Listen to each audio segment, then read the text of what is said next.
The story of Malaysian Airlines Flight 370 is full of mystery. On March 8, 2014, the Boeing 777 left Kuala Lumpur for Beijing. In the coming hours, there would be odd occurrences, deception, and the disappearance of 227 passengers and 12 crew members. The plane would vanish with only ghost signals and incomplete data for investigators to follow. For almost 3 years, search missions scoured the waters and seafloor of the Indian Ocean without locating the missing plane. Now, new evidence and theories could shed some light on what actually happened to Flight 370 and the 239 souls on board. In order to understand what happened and analyze new evidence, we need to go back to the beginning, back to the very moment that Flight 370 rose into the air and set an erratic course that would lead it to mysteriously vanishing. March 8, 2014, 12:41 a.m., 2 hours before Malaysian Airlines Flight 370 goes missing. Flight attendants walk down the carpeted aisle of the Boeing 777-200ER, ensuring that everyone has their seatbelts fastened in preparation for takeoff. Captain Zahari Ahmad Shah does his final pre-flight checks and confirms the airliner is ready to go with his first officer, Fariq Abdul Hamid.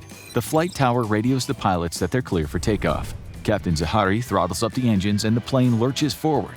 The craft picks up speed as it cruises down the runway, pushing passengers back into their seats. It's extremely early in the morning, so most of the passengers are already fast asleep. A baby coos from its mother's lap as several individuals look out the windows at the lights of the airport flashing by. Flight 370 lifts off from the runway and ascends into the air. Condensation runs along the window as people close their shades and prepare for the approximately 6-hour flight to Beijing. What no one knows is that as night gives way to dawn, every single person aboard Flight 370 will go missing.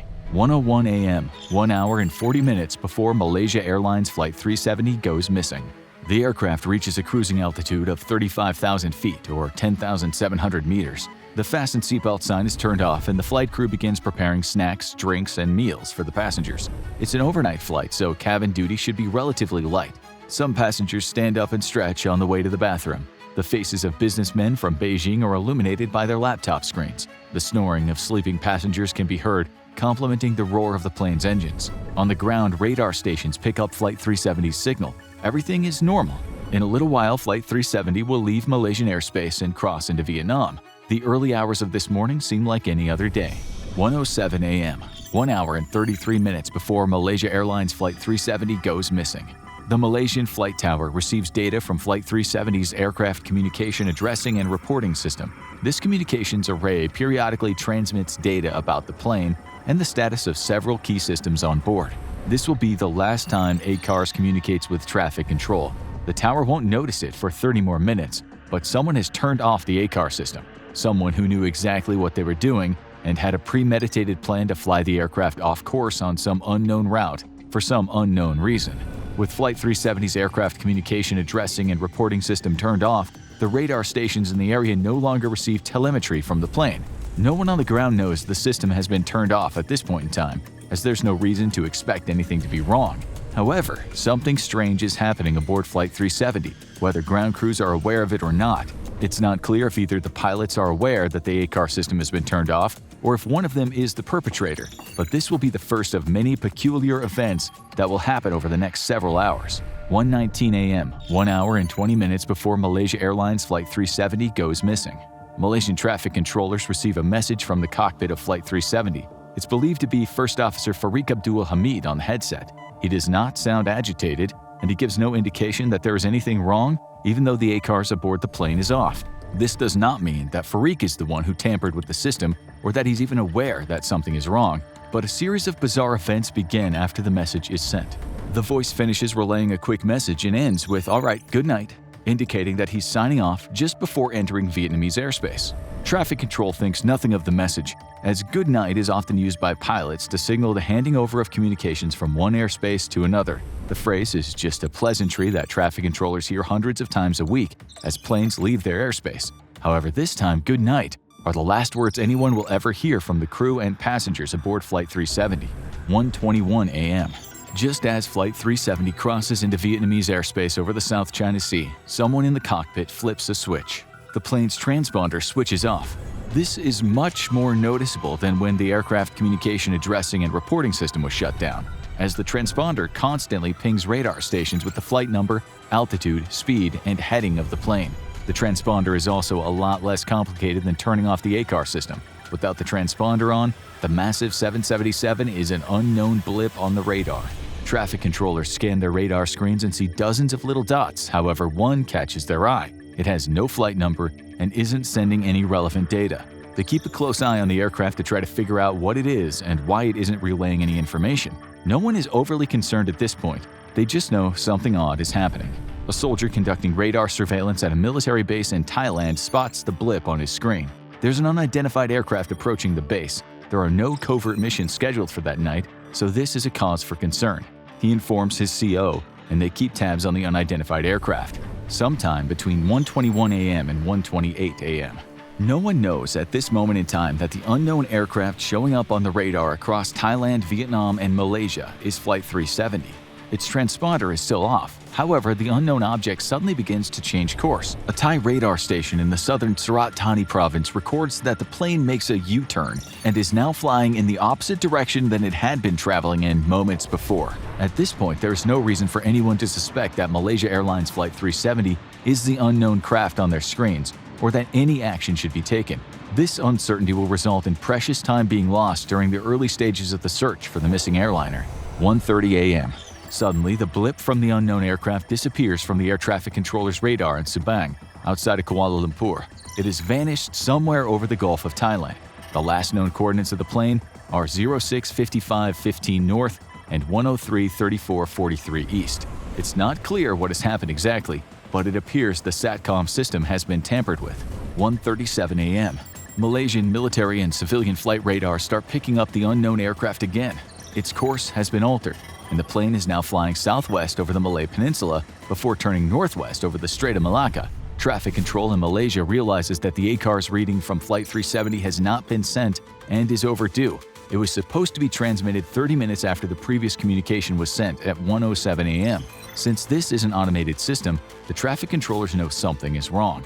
It's at this point they realize the unknown plane they've been tracking could very well be Flight 370, but there is no way to confirm the suspicion without reaching out to multiple other agencies and trying to contact the plane. In hindsight, investigators divulged that if the plane were to be hijacked or a target for terrorist activity, turning off the ACARs would be an important part of their plans. Without ACARs data being transmitted, no anomalies in the aircraft systems could be detected from the ground. The transponder being switched off is much more noticeable, but the ACARS data would have provided traffic control or anyone tracking the plane with a lot more information on what was actually happening to the aircraft at the time. 2:15 a.m., 25 minutes before Malaysia Airlines Flight 370 goes missing. Even though several civilian Malaysian radar stations are no longer tracking the unknown plane, military radar stations still have the aircraft on their screens. As it flies over the Strait of Malacca, the plane passes over the island of Pulau Perak. It continues on a westerly direction, hundreds of miles off course. As the plane continues into the Indian Ocean, fewer and fewer radar stations can track it, until only a handful still have the unknown blip on their screens. 2:22 a.m., 18 minutes before Malaysia Airlines Flight 370 goes missing. A Malaysian military radar station that's been following the aircraft's movements as it continued west loses contact over the Andaman Sea. This will be the last time anyone sees the aircraft on their radar. However, it will still be 18 more minutes before Malaysia Airlines acknowledges that Flight 370 is missing. It's not clear what the airline does during the realization that Flight 370's ACARs failed to send data, the loss of telemetry with the aircraft, and the eventual disappearance of it from radar. But it is likely that traffic controllers and their superiors had been going into damage control mode to try to keep things quiet until they had a better handle on the situation. March 8, 2014, 2:40 a.m. Air traffic controllers officially tell Malaysia Airlines that Flight 370 has disappeared. The airline scrambles all of its resources to try to locate the plane. They reach out to agencies and organizations across the region and contact the Malaysian military for help finding their missing plane. The Malaysian military hands over all raw radar data they have to US and British officials to help aid in the search and recovery of the lost plane. The race to figure out where the Boeing 777 has gone is on. Ships and aircraft are sent to the last known location of Flight 370 in the Andaman Sea. For the next hour, the preliminary search for Flight 370 begins. Military analysts and traffic controllers send messages on every possible communications channel to try to reach the missing aircraft. Malaysia Airlines calls upon traffic controllers in Vietnam, Thailand, and other parts of Malaysia to try to make sense of the situation. Information is gathered that paints an unusual picture of events. Nothing makes sense, and no one can figure out what has happened to the missing aircraft. The rest of the world has yet to be informed that Flight 370 and its 239 passengers and crew will not be landing on time. After just over an hour has passed, and it's clear the plane won't be located using conventional means, Malaysia Airlines takes things to the next level. 3:45 a.m. 1 hour and 5 minutes after Malaysia Airlines Flight 370 goes missing. A code red is issued by Malaysia Airlines to every agency that might be able to help locate the missing plane. Emergency response plans are enacted and search missions are launched. When the airline is pushed to explain why they waited over an hour to issue such an order, they tell the authorities that they were still trying to locate the plane and ensure it was actually missing.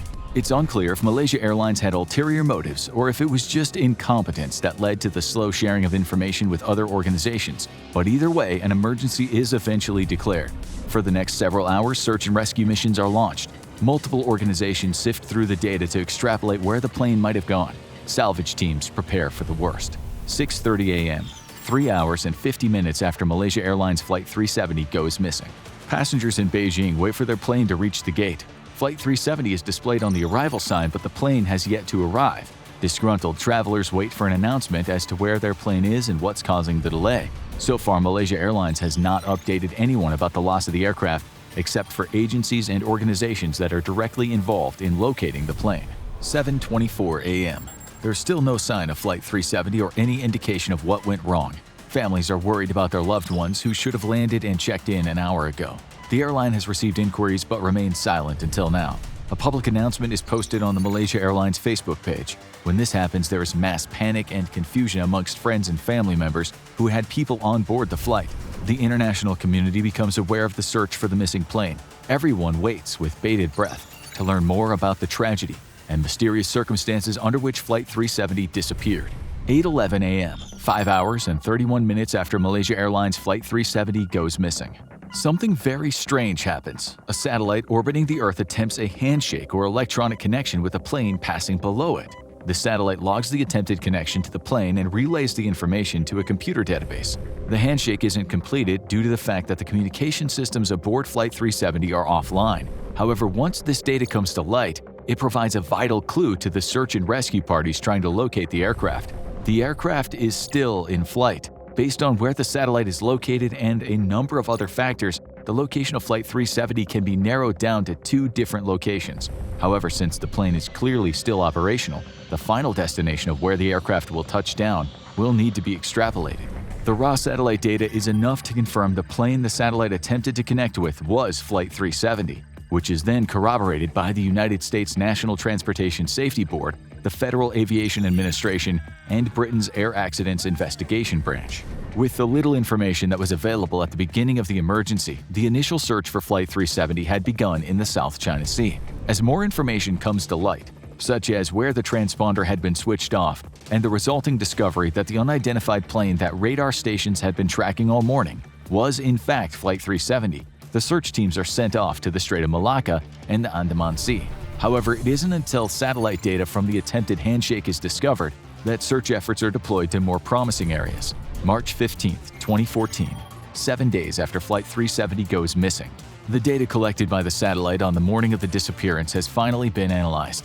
All relevant organizations are notified, and the search for Flight 370 shifts to new locations. No one can be exactly sure of the location of the plane when the satellite attempted its handshake, but analysts now believe that Flight 370 could have only been on 2 possible trajectories. A series of search missions are launched into the Indian Ocean to the southwest of Australia, following the southern route the plane might have taken. Another group searches Southeast Asia, Western China, and Central Asia following the northern arc. Locating a downed plane on land can be difficult, but it's much easier than locating an aircraft on the bottom of the ocean. After days of searching, no trace of any downed aircraft can be found along the northern arc. March 24, 2014, 16 days after Flight 370 goes missing. After further analysis of the satellite data by the satellite's parent company, Inmarsat, and the UK Air Accidents Investigation Branch, it's determined that the southern arc is the most likely path that Flight 370 took, and the plane must have crashed in a remote part of the Indian Ocean. Malaysian Prime Minister Najib Razak announces it's highly unlikely that anyone who was aboard the plane could still be alive. The hopes of hundreds of families and friends are shattered.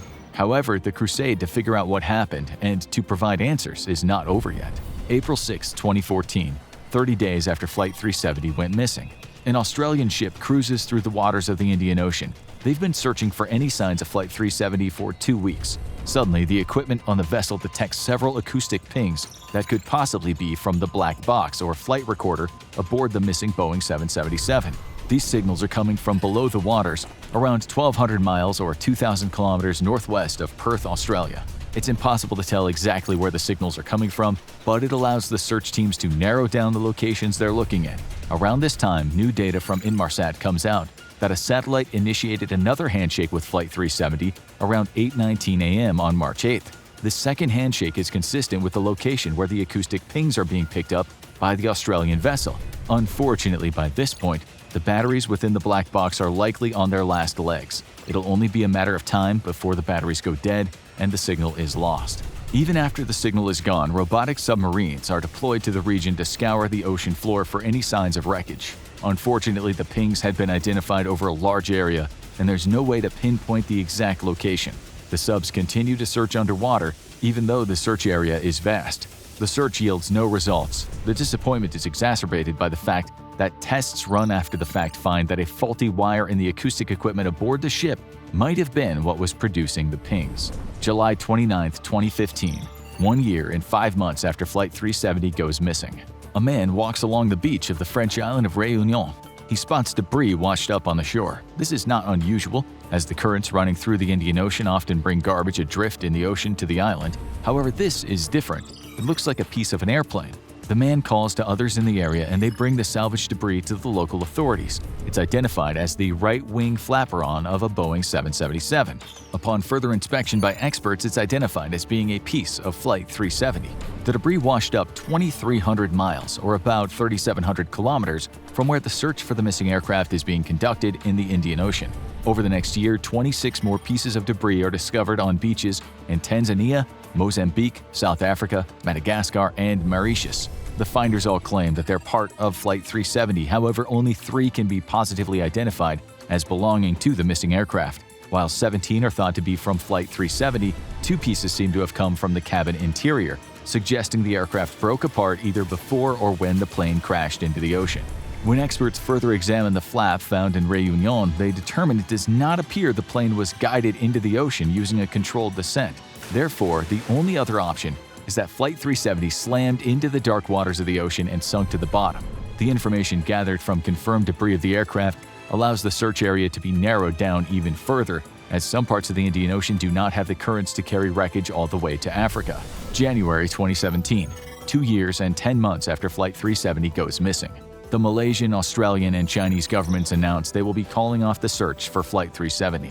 After almost 3 years of hunting, they have come up with no tangible evidence as to where the aircraft could be. The Indian Ocean is vast. The seafloor can reach depths exceeding 5,000 meters, or 16,404 feet. An American company called Ocean Infinity receives the go-ahead from the Malaysian government to continue the search, but in May 2017, the Malaysian Transport Ministry officially decides it's time to end all search efforts. July 2018, 3 years and 4 months after Flight 370 goes missing. The Malaysian government releases its final report on Flight 370 and its disappearance. Investigations find that what happened likely wasn't the result of mechanical failure, as both the ACARS and transponder systems would not have gone down. Then there's the fact that the erratic flight path almost certainly needed to be carried out through manual inputs by a pilot. However, no clear reason is given as to why Flight 370 disappeared or where the aircraft is located. Throughout the official investigation, ideas as to what actually happened to Flight 370 spread across the globe. Conspiracy theories pop up on the internet. Entire books are written about the disappearance of the Malaysia Airlines plane. Experts weigh in on what the data said and if it was reliable. What most official reports conclude is that there just isn't enough evidence to come to a definitive conclusion on what happened to Flight 370. However, a lot has happened since the plane disappeared, and there are several theories that have made it to 2023 that could shed some light on this mystery. There are still a lot of missing facts, but sometimes it's the lack of facts that can be one of the strongest pieces of evidence in a case. Let's go down the rabbit hole and examine some of the leading theories of 2023 as to what actually happened to Malaysia Airlines Flight 370. There's one thing that time has helped with in the case of Flight 370. When news first emerged about the mysterious circumstances under which the aircraft disappeared, there were conspiracies galore. The internet was flooded with theories of alien abduction, sabotage, and military intervention. There was even some discussion and doctored footage of Flight 370 ending up in the Bermuda Triangle. And even though these theories might seem harmless, the last one included a video and a website that allowed hackers to steal people's money and identities. So this particular conspiracy ended up being very harmful. However, now that it is 2023, some of the more outlandish theories have died away. People who are still serious about finding the aircraft and bringing closure to the families and friends of those on board are still hard at work. This has allowed much more convincing and somewhat plausible explanations to emerge. One of the leading theories, and possibly the most plausible with all the information we currently have, is that one of the pilots took control of the plane, disabled all communications, and somehow was able to maintain control without the passengers, flight crew, or his co-pilot getting involved. Let's take a look at why many believe this was the case and what needed to be done for this individual to be successful. For this theory, most think Captain Zahari somehow locked his first officer out of the cockpit and turned off the systems that would allow traffic control to identify the plane. He then put on an oxygen mask and depressurized the aircraft at a height of 35,000 feet, resulting in the asphyxiation of everyone else in the plane. In this scenario, whoever was in control of the plane changed its course to fly along the borders of Malaysia and Thailand to stay clear of any military bases that an unidentified aircraft might have triggered a response from. After making it to the ocean, the pilot changed course again to a southwesterly direction and flew into the ocean, where the aircraft would never be found. But why would Captain Zahari Ahmad Shah or First Officer Farik Abdul Hamid do this? Some believe it was to take their own life in a way that would also claim the lives of hundreds of others. Using Occam's razor, which at a basic level states, the simplest answer with the least amount of variables is normally the correct one, would suggest that either Zahari or Farik took control of the plane and flew it into the Indian Ocean as being the most likely scenario. This is because it fits the evidence and data without bringing in outside variables. However, when examining the profiles of both men, the theory runs into problems. The official reports state that Captain Zahari had no known history of apathy, anxiety, or irritability. There were no significant changes in his lifestyle, interpersonal conflict, or family stress. So, what would his motivation have been? Investigators also concluded that First Officer Farik's ability and professional approach to work was reported to be good. However, mental health and depression can be complicated. Someone might not always show obvious signs that something is wrong, and a pilot taking his own life by crashing a plane is not unheard of. On March 24, 2015, the co-pilot of Germanwings Flight 9525 from Barcelona to Dusseldorf intentionally crashed his Airbus A320-211 when he was in control of it, killing the 150 people who were on board. In this case, however, the pilot had been showing signs of mental distress and had been declared unfit to work by a doctor. Both pilots of Flight 370 were given clean bills of health, and there were no warning signs to suggest they were mentally unstable. There is some evidence to suggest that Captain Zahari had practiced flying a plane into the Indian Ocean on his home flight simulator, but this is tentative at best and could very likely just have been a coincidence. What almost is certainly true, though, is that there was a person in control of Flight 370 who shut off its communication systems and manually changed the plane's course throughout the morning of March 8, 2014. Other than one of the pilots taking control, then crashing the plane, there are several hijacking theories that could shed some light on the odd events leading up to the disappearance of Flight 370. One possibility for this scenario is that either one or both of the pilots decided to hijack the plane and hold it for ransom. However, when they tried to land the craft, something went wrong. You can already see all the holes in this theory, such as no one radioed flight control or contacted Malaysia Airlines to ask for a ransom. Also, investigators determined neither of the pilots were under any financial stress or showed any changes in their behavior. And when they went over the voice recordings and conversations of the men, it was determined both pilots showed no evidence of anxiety or stress. One conclusion that came out of the investigators' report was that it's not possible to deactivate automatic deployment of the masks from the cockpit. What this means is that if the plane was hijacked, the people on board would have had ample time to try to take back the aircraft. Yet there is no indication that any type of struggle happened as far as the data is concerned. This might suggest a different type of hijacking, perhaps someone other than the pilots took control of the plane and were responsible for the disappearance of Flight 370. There were 227 passengers and 10 cabin crew aboard Flight 370. Could one of them somehow manage to take control of the plane? This seems highly unlikely, as any individual or group of bad actors would have had to somehow bypass all of the precautions and safety features implemented on major aircraft after 9/11, such as the internal locking of a cockpit door. Then there's the fact that there would have to have been hundreds of other passengers they would have to somehow subdue. Some of the people point the finger at the two Iranian men traveling on Flight 370 with stolen Italian and Australian passports as being the culprits. But upon further investigation, it was determined that these men were illegal migrants and not terrorists. Then there's the cabin crew, but again, this all seems improbable as all of them were married with families and wouldn't have had the technical expertise to turn off all the communication systems and then pilot the plane. This leads us to a more fantastical theory around hijacking, but one that could explain the erratic flight path of Flight 370. Some suggest that perhaps there was a stowaway or multiple stowaways aboard the aircraft. Supposedly, there was an underfloor area just outside the cockpit door that someone could hide in. This would mean the perpetrator needed to sneak aboard the plane before the crew got there and hide until the plane was in the air. Interestingly, from this location, it would have been possible to turn off the transponder, which we know happened. Perhaps a disgruntled employee held a long-lasting, deadly grudge against Malaysia Airlines and wanted to hold the plane for ransom or just cause some chaos. But the same inconsistencies as one of the pilots hijacking the plane for ransom arises with this scenario as well. But what if more than one stowaway or a heavily armed individual somehow managed to sneak aboard the plane? What if there was a larger and more sinister plan in place? Flight 370 being seized by terrorists is normally discredited as no organization came forward and claimed responsibility. But what if the hijacking of Flight 370 wasn't an act of terror, but one of misdirection? At the same time Flight 370 disappeared, Russia was busy annexing Crimea. Many major powers were threatening sanctions and actions against Russia during this time, and the world seemed to be rallying against Putin's decision to steal Crimea from Ukraine. However, when the news broke about the mysterious disappearance of Flight 370, the public outrage around Russia annexing Crimea died down a little bit. News cycles were now covering the search for the missing plane 24/7, and aviation experts instead of military experts were the ones being interviewed. Some have hypothesized that a covert mission either by Russian agents or hired mercenaries was carried out to seize Flight 370 and create a narrative that would distract the rest of the world from what was happening in Crimea at the time. Some have even suggested that the SATCOM aboard the plane was tampered with, and instead of the plane flying into the Indian Ocean, it was piloted along the northwestern arc and landed somewhere in Kazakhstan. Proponents of this theory claim that the plane in fact had never been found in the Indian Ocean because it's not actually there.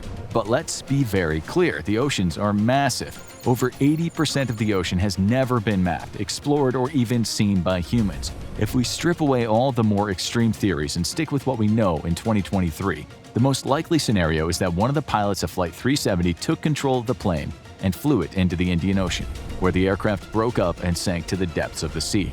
Finding the fuselage of the plane would be like trying to find a needle in a haystack. Until we have more evidence or something more tangible to go off, what actually happened aboard Flight 370 will remain a mystery. Many believe the search to locate the remains of the aircraft should continue, to offer some closure to those who lost someone in the tragedy. However, as of right now, no one is seriously looking for the missing Boeing 777, except dedicated researchers who have devoted their lives to figuring out the truth about Flight 370. Now watch Weirdest Unsolved Mysteries, or check out Kid's School Bus Mysteriously Disappears.